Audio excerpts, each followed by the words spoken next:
Pero ahora volvemos al planteamiento experto y lo hacemos de la mano de Jesús Aldana, emprendedor, fundador y CEO de Smarty Content, empresa que también colabora en la organización de este congreso. Jesús nos habla sobre el espíritu del emprendimiento, el corazón que nunca se para. Jesús, todo tuyo.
Bien, buenas tardes a todos.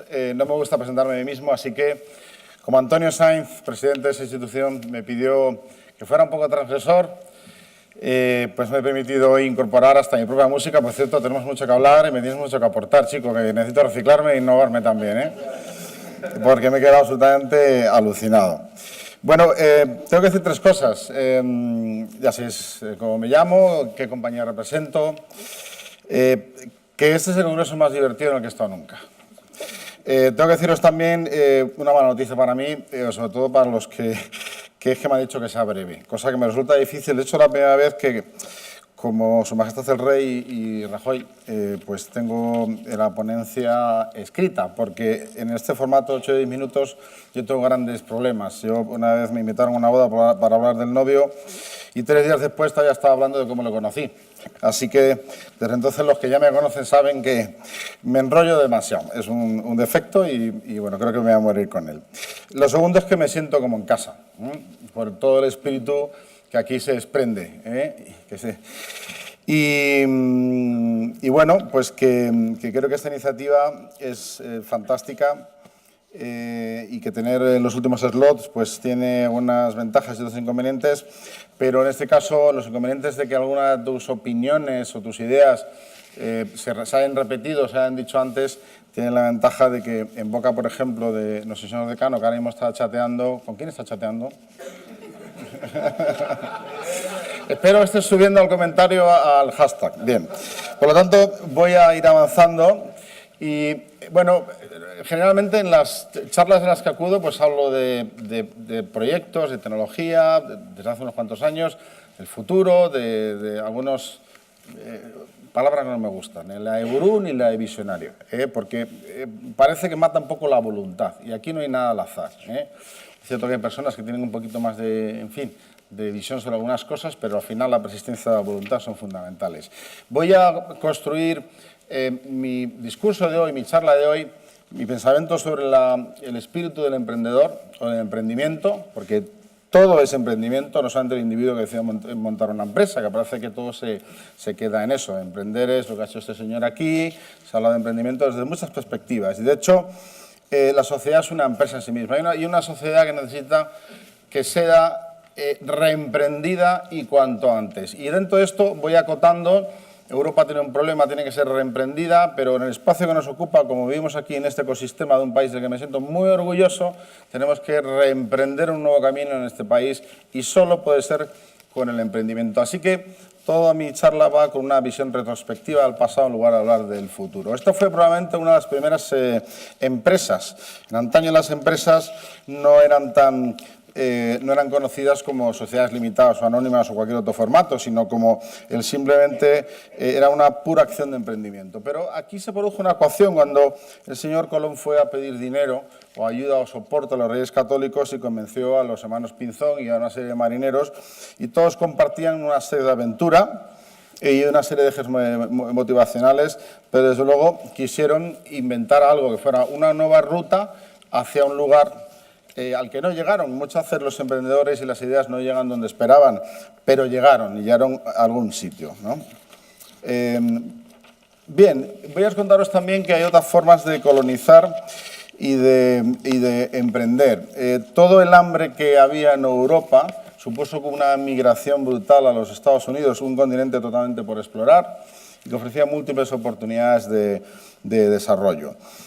Ya recordaréis las carreras de carretas para poner la bandera en el espacio de terreno que iba a ser para cada uno y para su labranza, que salía en la película Horizontes Lejanos. Uno de esos emigrantes de Europa del Este era Jacob Davis, un sastre que hacía vaqueros, porque antes los vaqueros hubo una porla que se hacían a mano en talleres pequeños. Y este hombre un buen día, con las quejas de aquellos que venían con el pantalón roto, porque el jeans era una ropa de trabajo, se le ocurrió poner un remache y descubrió una idea que solucionó el problema de la resistencia o la fiabilidad de los vaqueros, y no se conformó con que esa idea se quedase en su pequeño taller. Y aquí es donde viene muchas veces la ambición sana sobre una idea innovadora que cambió una parte pequeña de nuestra sociedad para siempre. Este señor, además, pensó que no podía estar solo en esta aventura, así que tuvo la oportunidad de conocer a Levi Strauss, un empresario del que decían era buena persona, generoso, exigente, pero que apoyaba nuevas ideas e iniciativas en el caldo de cultivo de esa sociedad que estaba deseosa de hacerlas, y así ambos se enamoraron de la misma idea aportando roles distintos, y poco después se creó la primera creación de vaqueros y de pantalones, pues con una factoría de confección a gran escala, y se crearon líneas de distribución y minoristas. No quiero idealizar a Estados Unidos, pero las marcas que hoy representan su bandera, para mí más que estados federales, son las marcas que son un gran legado y son unos activos que son iconos buenos en los que nos podemos reflejar. Perdonadme que hoy hable más bien de la economía de empresa, porque creo que este país, hoy se han ofrecido muchas perspectivas temáticas aquí. Hoy me ha tocado la del espíritu del emprendimiento, un poco más enfocado en intentar solucionar también desde donde yo puedo aportar, desde mi visión, estos 7 millones de parados a los que no vamos a dar las alternativas, sino es con el autoempleo, con las pymes y con el espíritu del emprendimiento, en el que no solamente aquellos que emprenden son los responsables de cambiar esta situación, sino toda la sociedad en conjunto, desde el que pone el capital hasta intelectuales y políticos. No quiero idealizar el país, pero desde luego en Estados Unidos se apoyó una iniciativa absolutamente viral porque la sociedad entendió que se generaba empleo, industria auxiliar, es decir, riqueza. Pero el emprendimiento requiere innovación y tiene que ser una actitud constante. Años después, cuando ya tenían muchos competidores en el mercado, el señor Levi Strauss reúne a su consejo, que eran sus sobrinos, y dice: señores, tenemos que reinventarnos. No reinventaron el producto, era demasiado bueno para reinventarlos. Al final un vaquero, como mucho, pues muchos años después, los rompíamos cuando éramos jóvenes para parecer más guays. No, pues lo que hicieron fue decir: si nuestro valor es la durabilidad, vamos a inventar una idea de marketing. Y entonces fueron haciendo demostraciones por todo el país con 2 caballos que tiraban de un vaquero, este no se rompía, y esta idea tuvo tanto éxito que desde entonces la etiqueta Levi Strauss, esta idea está plasmada en el trasero de mucha gente. Y por supuesto el logotipo en el remache. Bien, Europa es un escenario implosivo. Sabemos que hay otros escenarios más expansivos. Por lo tanto, quizás no tengamos el escenario más propicio para el emprendimiento, así que tenemos una ardua tarea, como decía mi amigo Jorge. perdonadme que diga que, no, insisto, no idealizo nada, pero me limito a decir lo que veo y lo que todo el mundo piensa. Es decir, creo que vivimos en una Europa muy proteccionista, muchas empresas que se empeñan en hacer el back-to-end, controlarlo todo. Esto mata la llama del emprendedor y tenemos un país que es uno de los países más emprendedores del mundo, con una actitud siempre de emigrar y buscarnos la vida. Ahora hay que ver cómo hacemos que el talento no emigre y se quede aquí, sino que lo que emigren sean nuestras actividades comerciales más allá de ahí, ¿no?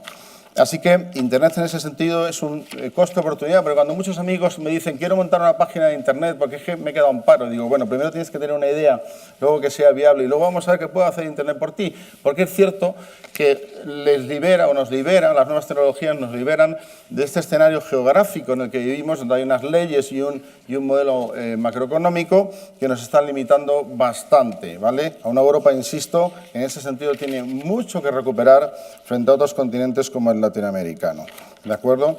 Bien, hay una idea instalada también aquí en Europa, que no en Estados Unidos y tampoco en Latinoamérica, que es la de que siempre hay una empresa grande que ocupa un lugar, entonces, ¿qué voy a hacer yo? ¿Qué pinto yo en todo esto? ¿Para qué voy a crear clientes si está Facebook, ¿no? Esto es un error porque el mundo es como los continentes, se van abriendo, se van separando y se van generando nuevas zonas que solo los más hábiles, más aventureros y más pequeños y más ágiles pueden ocupar. Y esos son los emprendedores. Y esa facilidad o esa capacidad no la tienen las grandes empresas, ¿no? Quiero ir acabando hablando de que el espíritu del emprendedor debe tener también una serie de valores. De valores se habla en el Instituto Europeo del Emprendimiento, porque se habla mucho en muchos foros hoy en día del emprendimiento. Empieza a ser incluso un poco manido y eso es una iniciativa de la que a mí me encanta y me encantó desde el principio. Me hubiera gustado dedicarle muchas más horas, intentar echarle muchas más horas a la iniciativa que me contó en su día tomando unos vinos. A botella y media ya íbamos sobre la idea del instituto, porque hablaba algo totalmente distinto, que es inculcar valores. Para que nos expliquen cómo funciona un business plan, ya hay muchos sitios. Y en ese sentido, yo le digo siempre a los emprendedores que no abandonen esta hoja de ruta. Primero, sé honesto contigo mismo. Aprenda a leerte y no te salgas del camino de lo que eres. Sé honesto con tu equipo de emprendedores, porque las personas que están en mi empresa actual, en Smarty Content, son también emprendedores. El personal que está hoy organizando este evento, y por cierto, enhorabuena a todos, son también emprendedores. Los que han confiado el poner como el proyecto de Help, su simiente en el seno del Instituto Europeo de Emprendimiento, son emprendedores también, pero emprendedores somos todos y tenemos que concienciarnos, ¿no? Sé honesto con los socios comerciales que te apoyen, especiales. Sé honesto con el capital y deja de ver el capital como algo malo, como el enemigo. Pero sobre todo sé honesto con tu ego, porque yo prefiero hoy que esté Esteban, que también está chateando con su novia, espero, si no luego me chivo, en la cena. Está mandando un tweet, fantástico. Es para promocionar, ayudar al presentador. Yo prefiero a Esteban aquí porque, mirar, estoy un poco cansado de leer la historia de tantos triunfadores. Y lamentablemente todos sabemos que muchas veces la historia se escribe por o para aquellos a los que se les ha puesto aquí en la fama y el dinero. Y el que me va a contar de verdad la historia de cómo empezó Twitter es ese señor. Así que le prefiero a él al otro Evan. Y os dejo con un señor que ha marcado mi vida durante muchos años y que hoy no está con nosotros, pero nos ha dejado un gran legado. Muchas gracias.